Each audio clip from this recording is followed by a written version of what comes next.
Og den findes i sort, grønt, blåt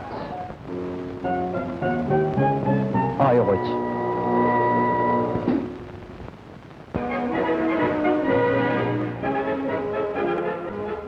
De 2 knallertkørere, som Ekstrabladet for 4 måneder siden sendte ud på en tur jorden rundt, vender hjem.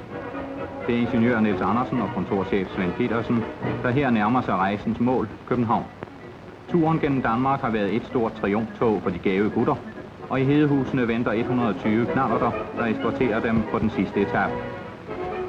Der er i alt kørt 18.000 kilometer, en bedrift, når man kun har 1 hestekraft til assistance. Men der er åbenbart kram i de danske cykler. De små maskiner blev ellers budt en del. Vejene over bjerge og gennem ørkener var ikke de allerbedste, men de 2 kørere gav ikke op for strabasserne. 15.000 københavnere modtager jordomfarerne, da de ruller op foran Rådhuset, hvor direktør Robert Einfeldt fra Landsforeningen Dansk Arbejde byder velkommen.